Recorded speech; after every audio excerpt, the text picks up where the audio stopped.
Olá, Ana, no Fala Consultor de hoje o nosso bate-papo é com o Renato Mendes, ele que vem a Teresina para falar sobre inovação para vencer a crise. Ele está aqui comigo. É na crise que se vence, Renato. Muito prazer e muito obrigado por nos receber. Gídio, eu que agradeço pelo convite e a oportunidade de estar aqui. Eu acho que a tendência dos empresários durante um momento de crise é de paralisia, é de suspensão de investimentos, de cancelamento de contratações para esperar esse momento passar.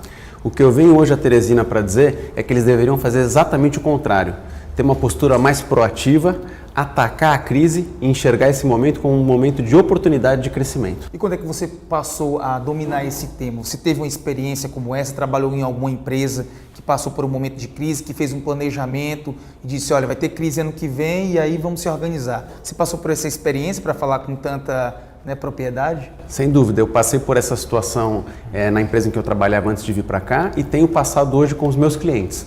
O que a gente tem percebido não é possível vencer uma crise sentado na cadeira do escritório. A gente precisa arregaçar as mangas, se planejar, antecipar essa crise e encarar ela de frente. E o que leva uma empresa a fechar suas portas rapidamente no momento de crise? Qual é o maior pecado do funcionário, do empresário, do supervisor, enfim, do gerente? O maior pecado que uma empresa pode cometer num momento como esse é não entender a mudança de cenário que está acontecendo. Daí que eu estou dando muita ênfase na importância de antecipar tendências. Sempre saber antes o que vai acontecer e se preparar para esse cenário. A empresa que fecha as portas é aquela que não percebe que o mundo mudou e ela não consegue se adequar para oferecer o melhor serviço para o seu cliente. Esse clima de negatividade, esse sentimento de que as coisas não vão bem, isso é algo cultural do brasileiro? Você acredita nisso?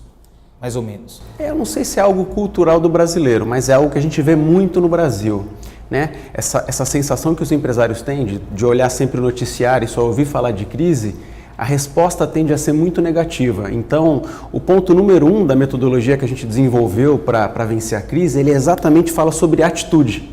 É essa atitude de erguer a cabeça e encarar a crise de frente. É possível fazer investimento em uma crise? Sim. A gente vai falar, na hora de falar de planejamento para enfrentar a crise, eu vou falar de um plano reativo e de um plano proativo.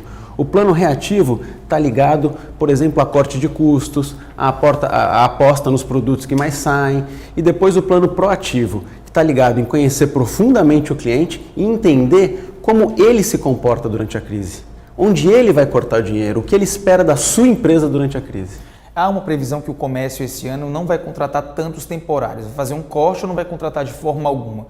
Você acredita que esse tipo de postura é prejudicial para as empresas e para o comércio no geral? É errado isso, mais ou menos? Eu acho que é muito prejudicial. É claro que cada empresário vai ter que calcular qual vai ser o nível de demanda e adequar a quantidade de funcionários que ele vai ter que ter para oferecer o serviço. Agora, colocar a qualidade do serviço em risco num momento como esse pode ter um efeito duplamente negativo, o da crise e uma nova crise de reputação. Para encerrar nossa entrevista, uma dica para quem está na crise e está baixo astral e para quem está na crise e está conseguindo manter ou até crescer. Eu acho que a principal dica é essa que eu falei, é uma mudança de atitude, né? Pensar como você pode encarar essa crise de frente, não ficar esperando a crise chegar ao seu negócio, mas se antecipar, fazer um planejamento, uma vez que você tiver esse planejamento, executá-lo com velocidade e estar sempre antenado com o cenário, com as mudanças que estão acontecendo para poder ir fazendo os ajustes necessários. Renato Mendes, muito obrigado pela sua entrevista e pelas dicas, muito prazer. Eu que agradeço, Valeu. muito obrigado. Ana, eu volto com você.